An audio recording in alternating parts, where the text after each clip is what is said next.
Welcome to entrepreneur point. നമ്മൾ എങ്ങനെ ഒരു ദേഷ്യപ്പെടുന്ന അല്ലെങ്കിൽ അൺഹാപ്പി ആയിട്ടുള്ള കസ്റ്റമറെ എങ്ങനെയാണ് ഡീൽ ചെയ്യേണ്ടത്? അദ്ദേഹം ഭയങ്കര ദേഷ്യക്കാരനാണ്, അല്ലെങ്കിൽ നമ്മുടെ പ്രോഡക്റ്റ്, നമ്മുടെ സർവീസിനെതിരെ ഒരു താല്പര്യവും ഇല്ല, അതിനെതിരെ ബാഡ് ആയിട്ടുള്ള ഇമ്പാക്റ്റാണ് സമൂഹത്തിൽ പരത്തിക്കൊണ്ടിരിക്കുന്നത്. അപ്പം നമ്മൾ അവരെ ഡീൽ ചെയ്യേണ്ട മെയിനായിട്ട് പോസിറ്റീവായിട്ടുള്ള രീതിയിലായിരിക്കണം. ആ, അവിടെ നമ്മൾ ഐഡിയ യൂസ് ചെയ്യണം. നമ്മുടെ ടെക്നോളജി, നമ്മുടെ ഐഡിയയും എല്ലാം നമ്മൾ യൂസ് ചെയ്തിട്ട് വേണം അവരുമായിട്ട് ഇടപെടാൻ. അവിടെ മാക്സിമം അവരുമായിട്ട് നിങ്ങൾ പേഴ്സണൽ ഇൻട്രാക്ഷനെ വെക്കാവൂ.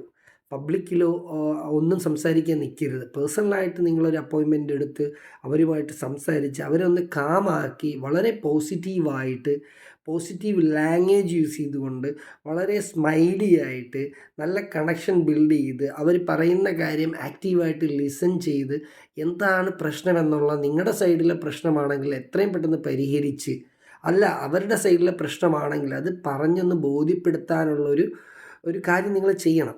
അപ്പോൾ അതല്ലാതെ ഒരു കസ്റ്റമർ ആംഗ്രി ആവുമ്പോൾ ആ കസ്റ്റമറിനെതിരെ തിരിഞ്ഞ് നിങ്ങൾ ആക്രമിക്കാൻ നിന്ന് കഴിഞ്ഞാൽ, അല്ലെങ്കിൽ തിരിഞ്ഞ് അതിനെ പ്രകോപിതനായി നിങ്ങളും പെരുമാറാൻ നിന്ന് കഴിഞ്ഞാൽ, അവിടെ നഷ്ടം വരുന്നത് ആ കസ്റ്റമറിനല്ല, മറിച്ച് ആർക്കാണ്? നിങ്ങൾക്കാണ്.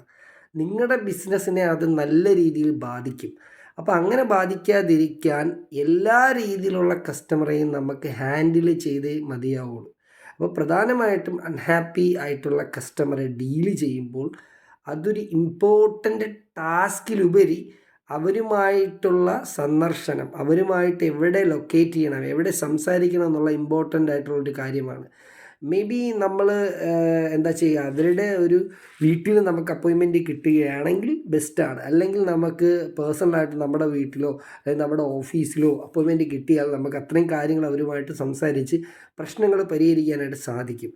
അപ്പോൾ ഇത് ഒരു ബിസിനസ്സിൻ്റെ ഓൺട്രപ്രണർ പ്രധാനമായി ശ്രദ്ധിക്കേണ്ട ഒരു കാര്യമാണ്.